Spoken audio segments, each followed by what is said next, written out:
The descendants of the 1921 Black Wall Street Massacre are asking for an independent investigation from the Justice Department after they say the city of Tulsa abruptly reburied human remains before finishing the investigation.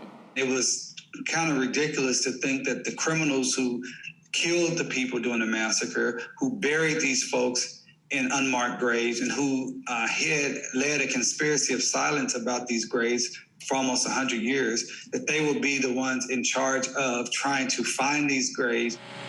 In June, a team of archaeologists had discovered 28 graves at Oak Lawn Cemetery of people who may have been killed in the attack on a Black community a century ago.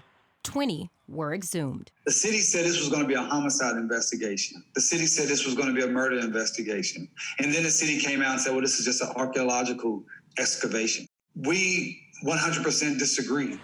In late July, the city announced the excavation was complete and 19 bodies it examined would be reburied at Oak Lawn Cemetery while, quote, identification of the individuals continues. Why is the city not listening to us? But many descendants say this reburial was completely against their wishes while the investigation was ongoing. It is the latest in long-standing suspicions that Tulsa is not truly interested in finding out what exactly happened in 1921 when white residents attacked Greenwood. Public opinion says you found evidence, you abruptly stopped the investigation. So public opinion says that looks like a cover-up.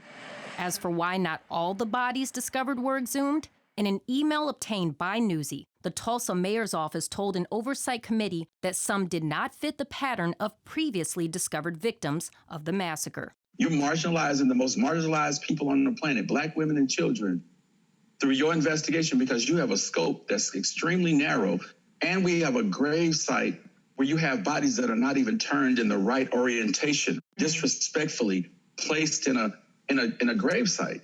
And you're debating about whether or not they have something to do with the massacre? Tulsa officials would not agree to an on-camera interview, but in a statement told Newsy while on-site work and DNA sampling are complete, it could take years for the analysis to be finished and the bodies fully identified. Tulsa officials added that the reburial in Oak Lawn Cemetery was agreed to before the excavation began, and a memorial will be built. These are people with families, people that love them. They deserve to have a proper burial. They do not deserve to be housed and be in the custody of the same entities that killed them and buried them in that place in the first place. This is why we believe that the city of Tulsa is not qualified to lead this investigation. Simmons says he has received confirmation that the Justice Department is reviewing their request for an independent investigation. Therese Garnier, Newsy, Washington, D.C.